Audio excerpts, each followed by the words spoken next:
Yung gabi sa ato ang tanan mga kaigsuunan. Welcome sa ato ang Daily Dose of God's Word. Another night nga kita magkahiusa alang sa pagtuon sa pulong sa atong buhi nga Dios.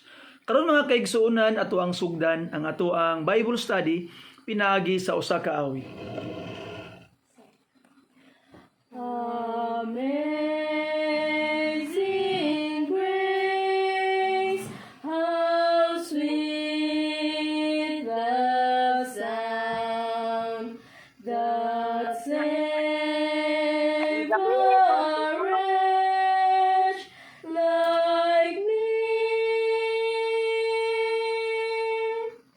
I once was lost, but now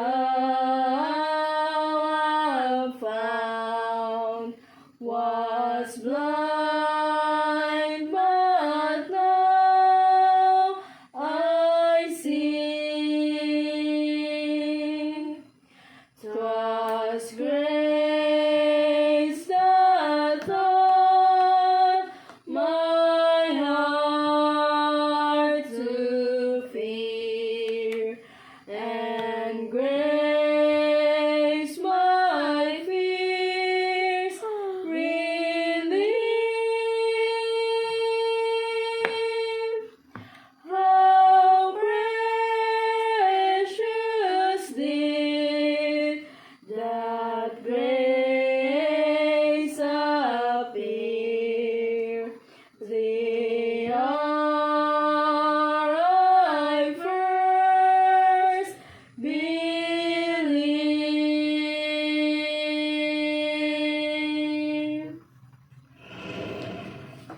Amen. Thank you for that wonderful song. And by this time, akong gihangyo ang tanan. If you have your Bibles with you, please open your Bibles with me in the book of Acts chapter 16. And we will be reading verses 22 down to verse 34. Acts chapter 16, verses 22 down to verse 34. The Bible says, "And the multitude rose up together against them, and the magistrates rent off their clothes, and commanded to beat them. And when they had laid many stripes upon them, they cast them into prison, charging the jailer to keep them safely, who, having received such a charge, thrust them into the inner prison, and made their feet fast in the stocks. And at midnight, Paul and Silas prayed and sang praises unto God, and the prisoners heard them. And suddenly there was a great earthquake, so that the foundation of the prison were shaken. And immediately all the doors were opened, and everyone's bands were loosed. And the keeper of the prison, awaking out of his sleep, and seeing the prison doors open, he drew out his sword, and would have killed himself, supposing that the prisoners had been fled. But Paul cried with a loud voice, saying, Do thyself no harm, for we are all here. Then he called for a light, and sprang in, and came trembling, and fell down before Paul and Silas, and brought them out, and said, Sirs, what must I do to be saved? And they said, Believe on the Lord Jesus Christ, and thou shalt be saved, and thy house. And they spake unto him the word of the Lord, and so all that were in his house. And he took them the same hour of the night, and washed their stripes, and was baptized, he and all his straightway. And when he had brought them into his house, he set meat before them, and rejoiced, believing in God with all his house. Mag-ampo ta. Amahan nga langit nun. Kanimo kami nagaduol ug nagapasalamat sa another opportunity nga makatuon na pod sa imuhang pulong Ginoo. And we are facing a very familiar story from the Bible. But Lord, usapod ni sa Ginoo sa pinaka mahinungdanon nga angay yung masabtan og madungog sa mga katawhan, Lord, because it is teaching the great salvation nga kang Kristo lang namo maangkon, og ang pinakaimportanteng pangutana nga angay ipangutana sa usa ka tawo samtang siya buhi pa ibabaw na ining kalibutan. Ako naghangyo amahan nga imong ihatag ang kaalam sa imong ubos nga alagad, ug ikaw magaabli sa kasing-kasing sa mga katawhan nga naminaw sa imong pulong karong kagabi una, nga sila unta makasabot sa pulong sa kaluwasan ug makaangkon niini Ginoo, ug mahimong sigurado nga kami aduna nagayoy relasyon nganha kanimo. Pasayloa in taon kami sa among mga kapakyasan sa buhat sa pulong sa unahuna, ug kinitanan among gilauman nga madawat, pinagilamang sa ngalan ni Jesus nga among manluluwas. Amen and amen. Again, maayong gabi sa ato ang tanan mga kaigsuonan. Ang title sa ato ang Bible study tonight is The Whole House, because at this time na ay tibuok panimalay mga kaigsuonan nga nakaangkon sa kaluwasan, sumala pa sa balaan nga kasulatan. But let us try to look at the very beginning of the story mga kaigsuonan sa ato ang text lang. We will limit ourselves sa ato ang text, but try to look at the surrounding verses for context para atong masabtan unsay kahitabo. Now, first of all, in the opening of our text sa verse 22 paingon sa verse 24 mga kaigsuonan, we found the Apostle Paul and iyang partner nga si Silas gidakop sila sa mga magistrates sa Philippi, and ato makit-an nga gilatigo sila. Pagkahumag latigo sa ilahang mga kaigsuonan, dagan kay sila mga stripes, mga labod, and gibutang sila sa inner prison, meaning gibartolina sila. Unya pagkahuman gibutangan pagyug stocks ang ilang tiil. Kanang kahoy bitaw nga naay pwede mapilo-pilo nga kahoy, unya naay lingin sa iyang tunga para iipit ang mga tiil nila didto para sure gyud nga dili sila makaikyas, because the magistrates deemed nga grabe kabugat ang ilang sala nga gibuhat. Ang nahitabo day mga kaigsuonan is naay usa ka dalaga. If you would read the previous verses, naay usa ka dalaga mga kaigsuonan nga naay familiar spirit nga nagsapi sa iya, gisapian kibali ang maong dalaga nga nagsunod-sunod ilang Apostle Paul for how many days, declaring on patong mong dalaga nga these are the servant of the living God.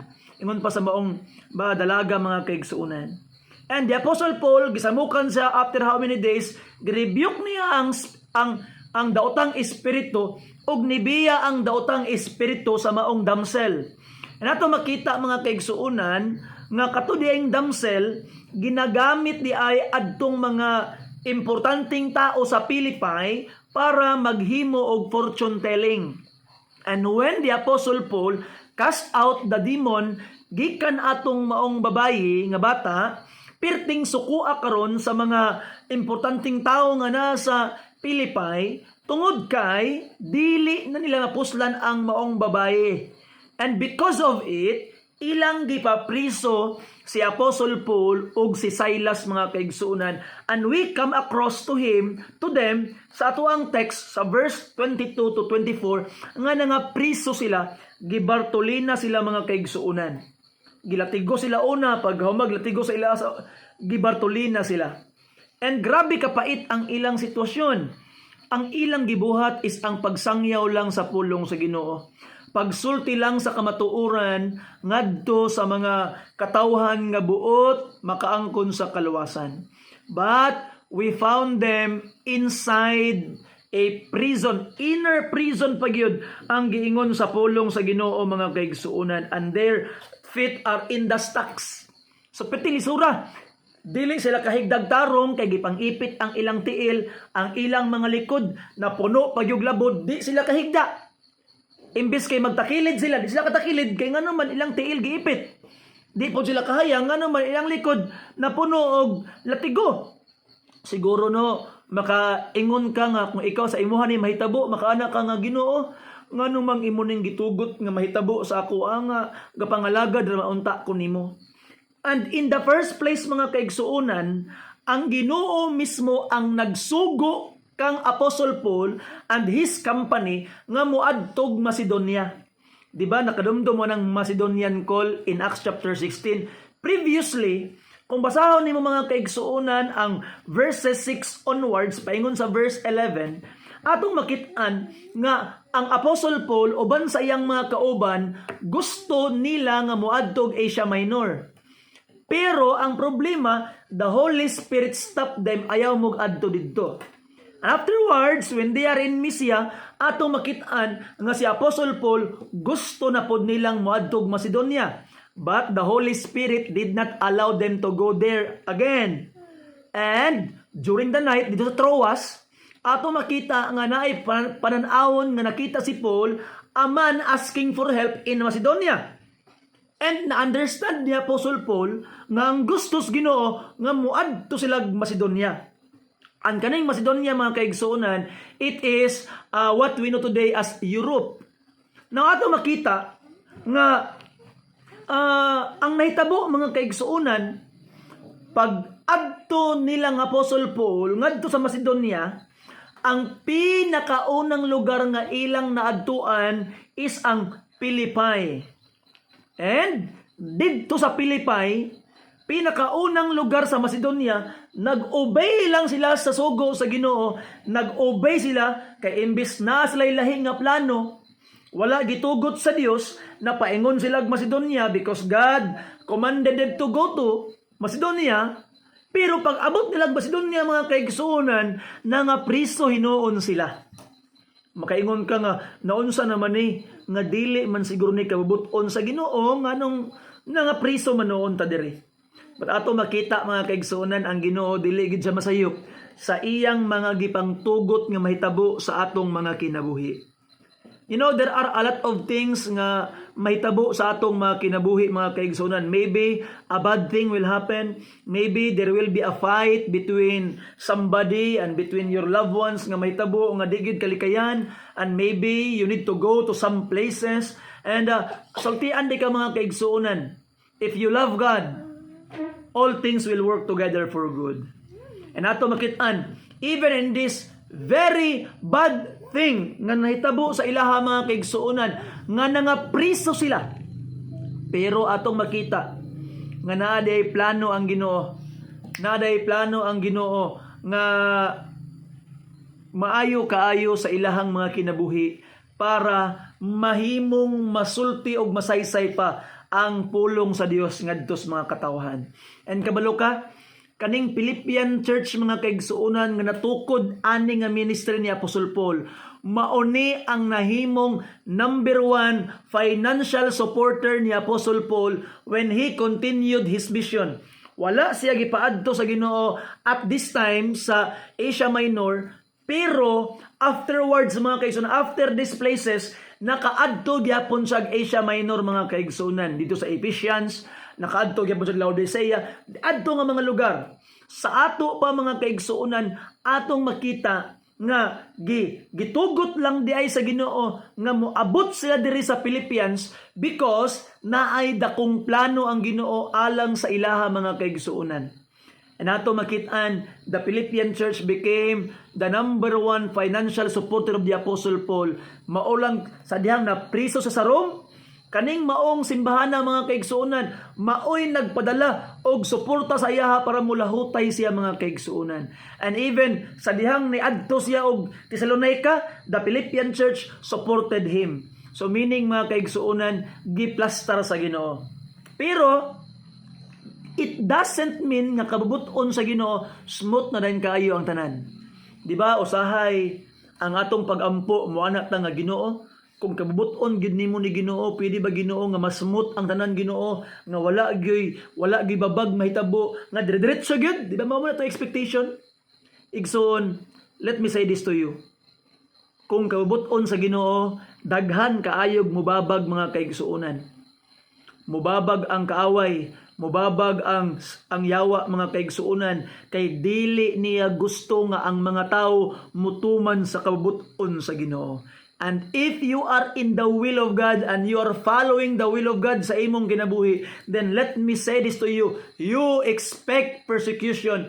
You expect hindrances nga mahitabo mga kaigsuonan because the devil is not happy when you are in the will of God.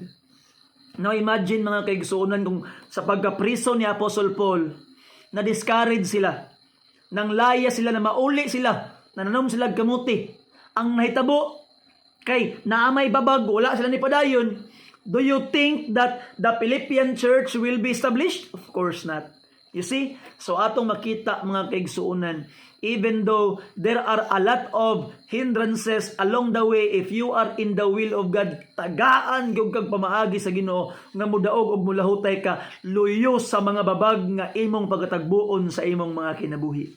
I hope by the grace of God, we will be courageous enough to go and continue, and we will be trustful enough sa Ginoo nga isalig nato ang tanan kaniya nga bisan pag naibabag kay kabubuton man niya, iya gyud tang tabangan nga mulahos og mulahutay.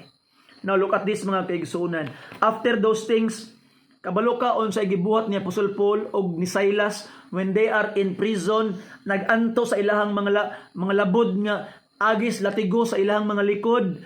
Unya, sakit ang ilang mga tiil, gipang ipit. Unsa ang ilang gipang buhat? In verse 25, look at this mga kaigsuonan. And at midnight, Paul and Silas prayed and sang praises unto God. And the prisoners heard them, or meaning listened to them. Now ato makita mga kaigsuonan, taliwala sa ilahang mga pagantos, taliwala sa ilang mga kasakit, nakakita gihapon sila hinungdan nga musimba og muhimaya sa Dios. So igsoon, daghan kaayo og isip ko sa kapastor, daghan kaayo ko og madunggan nga hinungdan ngano ang tao dili kasimba. Usahay makadungog ko nganong wala man mo kasimba ay kay gisapot manggugwatong Domingo pastor. Nganong wala man ka kasimba ay nag-away manggud akong mga ginikanan pastor. Nganong wala man ka nagsimba ay nagkagubot mis balay. Nganong man ka nagkasimba ay nagkaproblema mi. Nganong man ka nagsimba mauna. And ato makita mga kaigsuonan, God will never be glorified in that reasoning. Mahimaya ang Ginoo igsuon kung makakita gihapon kag hinungdan nga mokanta para sa Dios, taliwala sa mga pagsulay ug kasakit nga imong maagian. Igsuon, ayaw himuang babag ang mga sitwasyon nga gakaagian nimo sa imong kinabuhi, ang mga kasakit nga imong giagian mga kaigsuonan nga dili na noon ka mudayeg mo simba sa Ginoo, sultian ti kahigala igsuon o gusto nimo nga matapos og makaikyas ka ni ana nga mga kabugaton, ni ana nga mga pagsulay, igsuon ayaw tawon talikdi ang pagpangalagad og pagsimba sa matuod nga Dios og simbaha siya sa insaktong pamaagi nga gipatik sa balaang kasulatan. And I hope by the grace of God ato nang masabtan mga kaigsuonan, kay sometimes imbis kay natay mga problema mo palayo na noontas Ginoo nga mauunta toy panahon nga mas nanginahanglan ta sa iyang kanunayng panabang. Now, kung tanaw nimo di ba, they prayed and sang praises. Nagdaig sila sa Ginoo while they are in prison. Sakit ang likod, grabing pamaol, gikulata nga bunog. But they sang praises to God. Dili babag ang ilang mga kasakit, ilang mga kabugaton, ang ilang mga pag-antos nga dili sila mosimba sa matuod nga Dios. And tanawa nimo, nagmalipayon sila. Tanawa ganing giingon ni Santiago 5:13. James chapter 5 verse 13. Unsa kuno imong buhaton kung magmalipayon ka mga kaigsuonan? Lantawa ang giingon sa balaang kasulatan, James chapter 5 verse 13. Look at this. If any among you afflicted, let him pray. Afflicted ka, ampo ka. So unsa may gibuhat nila mga kaigsuonan? And at midnight, Paul and Silas prayed because they were afflicted. Nagkasakit sila. Nagkasamad-samad sila. So, niampo sila. Pero mga kaigsuonan, unsa may resulta sa pagampo? Kalipay, tanawa gani. Verse 13, James chapter 5. If any man among you afflicted, let him pray. And look at this. Is any merry or nagmalipayon? Let him sing psalms. Kanta. So meaning mga kaigsuonan, though Apostle Paul and Silas were afflicted, suffering pain, but they were merry. Nalipay sila. Muna nagkanta sila mga kaigsuonan. Mabitaw na pagkanindot nga makakita kag rason nga magmalipayon, taliwala sa pagsulay sa imong mga kinabuhi. Natural mga kaigsunan ang mga pagsulay. Sometimes dili nga punggan nga dunay mga luha nga mga tagak gikan sa imong mga mata.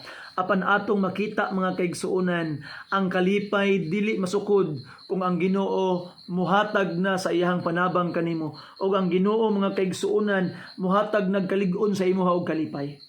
And I hope with the grace of God mulahutay ta pagpangalagad kaniya. And tungod sa ilang nindot kay nga mga pagsimba, ni apil ang Ginoo sa ilahang simba mga kaigsuonan. Meaning God joined their worship service.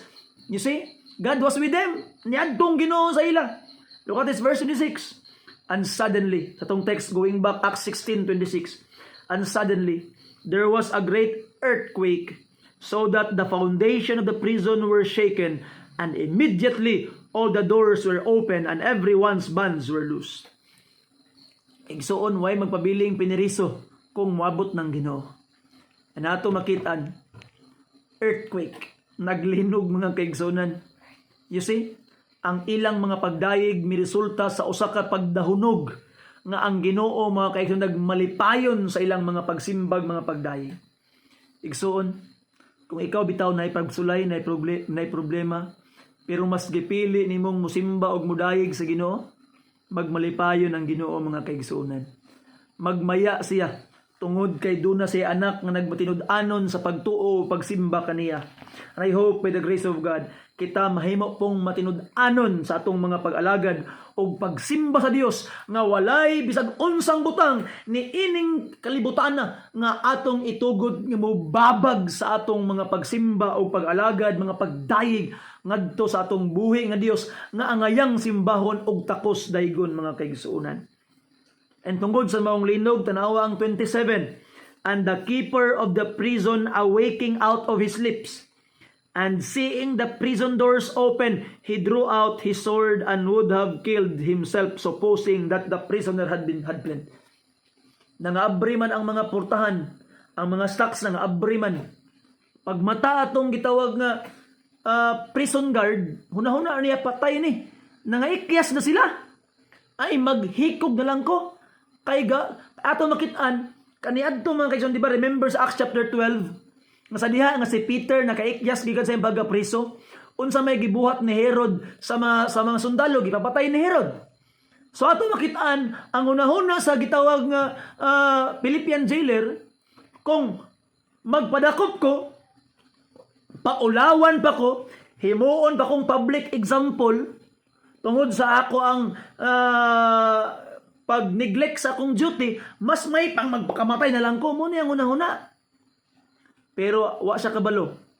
Nga apil tong ubang mga piniriso, wala nang gawas. Nga naman, nahibulong ang mga ubang piniriso. Unsa may naaaning duha. Nga grabe ilang pag-antos, gilatigo, gibutang sa Bartolina, gistak ang ilang mga tiil, pero nagkanta sa ilang Dios. Nag-awit sila. What's with them?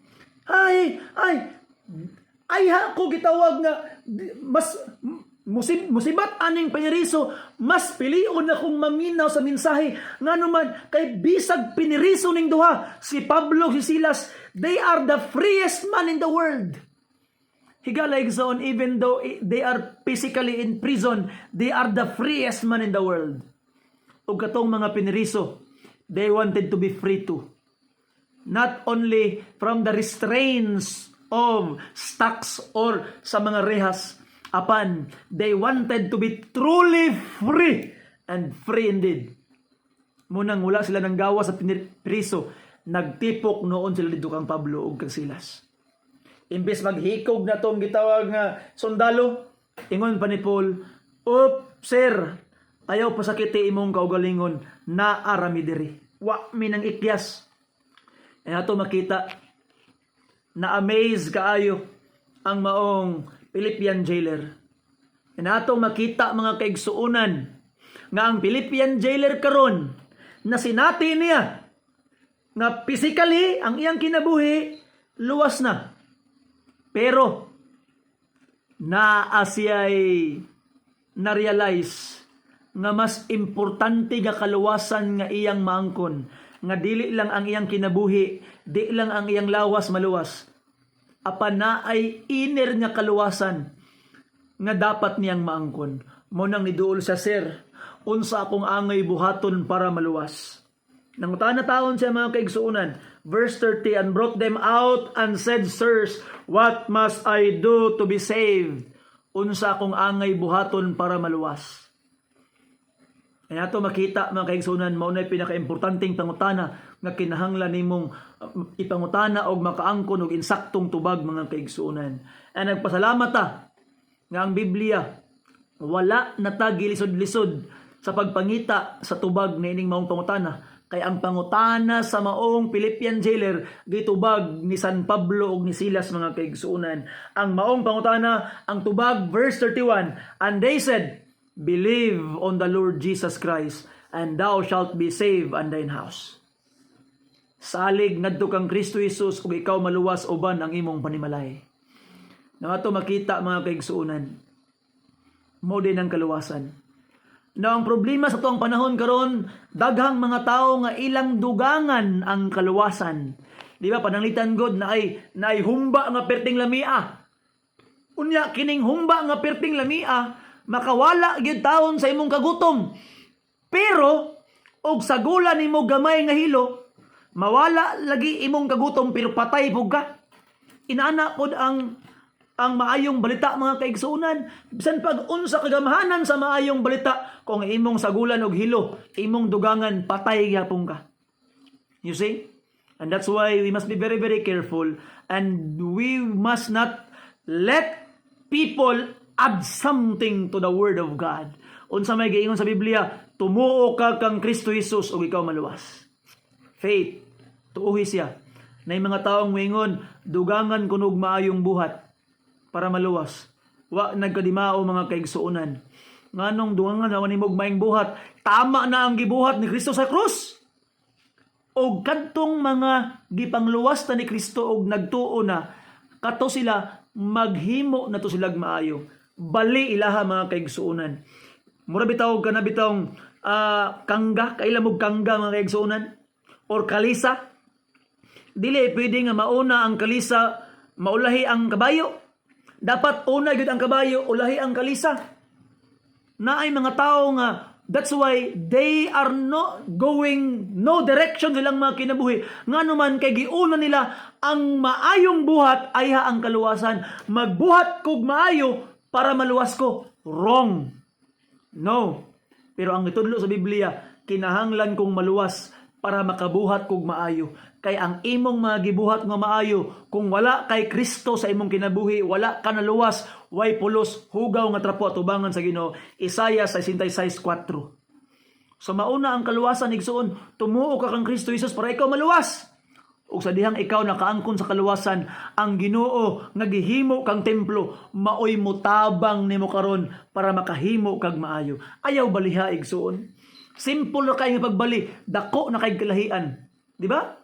Tanawa ang kalisa ug ang kabayo, kung mauna ang kalisa maulahing kabayo, di na gid na mo andar. Di na gid na, you will go nowhere. Pero kung mauna ang kabayo maulahing kalisa, ay layo kag maabdan. Inana pud sa kaluwasan. Nay mga tawo nga nagaingon tumanon ni tumanan na, daghang kag tumanon, ay galay ison di mao. Kay ngano man, wa kay salig sa gibuhat ni Kristo Jesus sa krus. Naigo na alang sa imong kaluwasan, mura nimo gisagpa ang Ginoo. Kristo Jesus, pak! Kulang ang imong gibuhat sa krus. Wa na mao mga kaigsuonan. Dili kulang ang gibuhat sa akong Ginoo sa krus. Igo na to para sa akong kaluwasan. Mao na ato siyang tuuhan ug ibutang atong pagsalig ug pagtuo sa atong Ginoo mga kaigsuonan. And afterwards, verse 32, and they spake unto him the word of the Lord, and to all that were in his house. Ang pagtuo sa maong Philippian jailer, dili makaluwas sa iyang panimalay. Mauna, giklaro sa verse 32, apil gisultian sa pulong sa kaluwasan, di lang kay ang Philippian jailer, apil ang iyang tibuok panimalay. Now, kabalo ka, unsa man ang pinaka-the best nga pruweba nimo nga nagtuo na gyud ka? Unsa man ang pinaka-the best nga pruweba nimo karon nga nagsalig na gyud ka? Gipakita sa atong teksto mga kaigsuonan. Daghan kog nangamit nga mga tawo nga moingon nga nagtuo na, pero dili nila kaya sundon ang gisugo sa Ginoo. That's very very wrong. Tanawa ang verse 33. And he took them the same hour of the night and washed their stripes, katong ilang mga latigo. And was what? Baptized, he and all his, straightway. Look at that. Di na kinahanglan nga mahulat pakagpila ka bulan aya ka magbautismo. Di na kinahanglan nga mahulat pakagpila ka memorize pa nimong Biblia aya ka magbaptize, no? Kung tinuod ka nang nagtuo og nagsalig kang Kristo Jesus, isip imong Ginoo og manuluwas, mahimo ka nang mabautismuhan.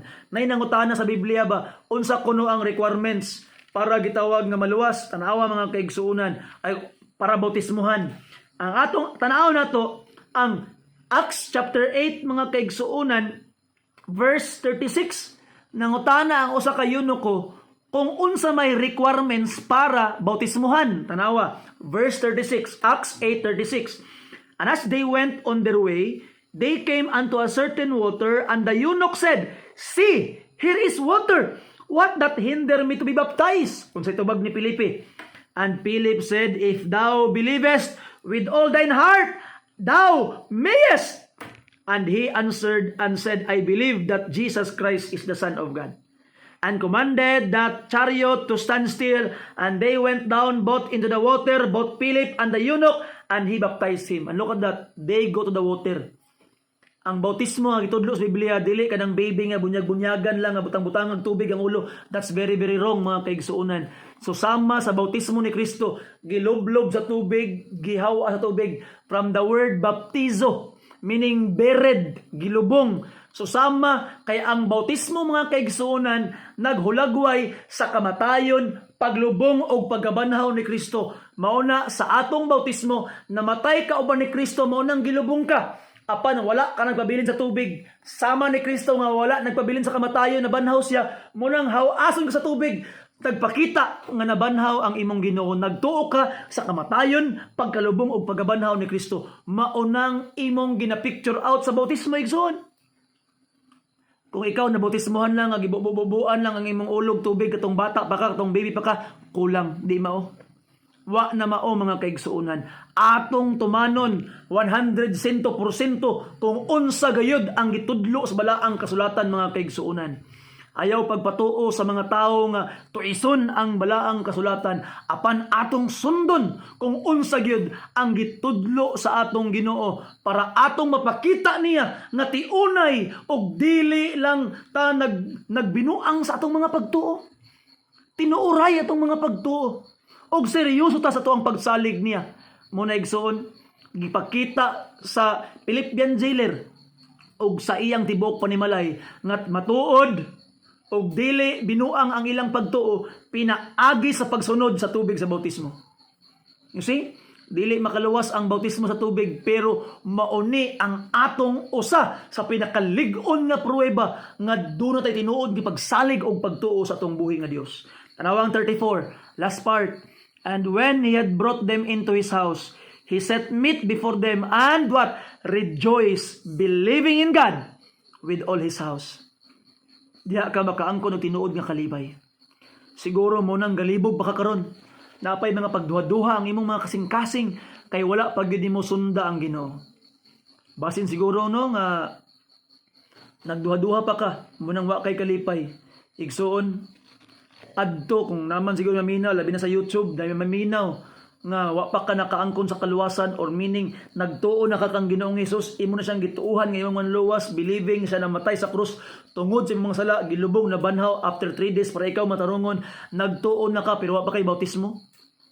Adto sa pinakaduol nga Baptist Church, ug ingna ang pastor nagsalig og nagtuo na ko ang Kristo nga akong manuluwas, nakasigurado na ko sa akong kaluwasan ug gusto na ko mutuman sa tubig sa bautismo, kaya akong ipakita kaniya nga tinuoray ang akong pagtuo. Higala igsuon, sunda siya ug susama sa mga taga Pilipos, kaning mga tawhana, Philippian jailer, makaangkon kag matuod og lig-on nga kalipay. And I hope by the grace of God, imo nang tumanon. And indeed, the whole house was saved.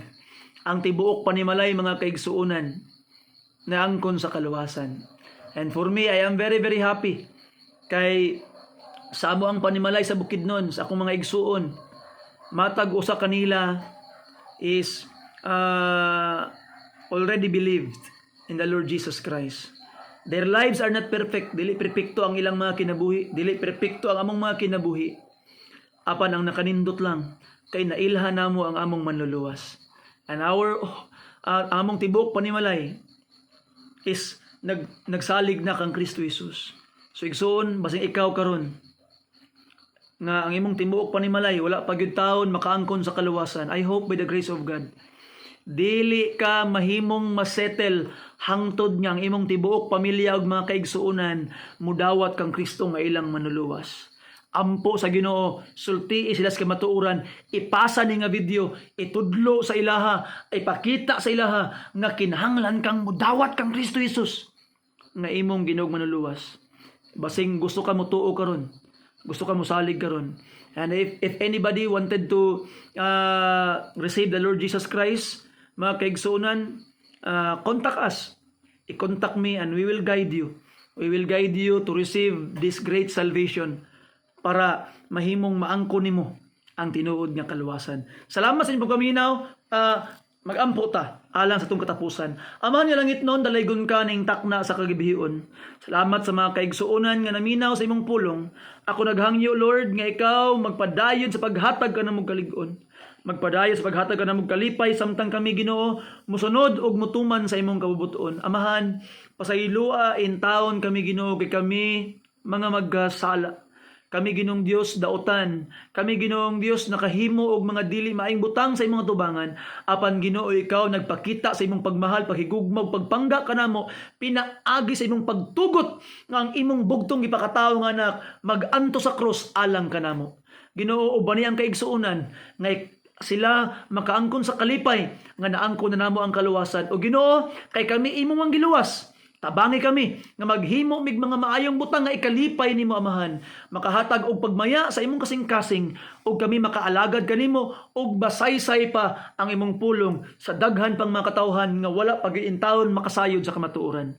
Pasayloa mi sa mga sala sa buhat sa pulusaw na huna ug tabangi kami Ginoong Dios nga mahimo ming mas maayo pa nimo nga mga saksi para masulti ug mapakita ang imong kaayos tibuok kalibutan. Salamat sa pagtubag ni nga mga paghangyo sa ngalan ni Hesus gipangayo nako ang tanan. Amen and amen. Salamat ug maayong gabi is tanan. Thank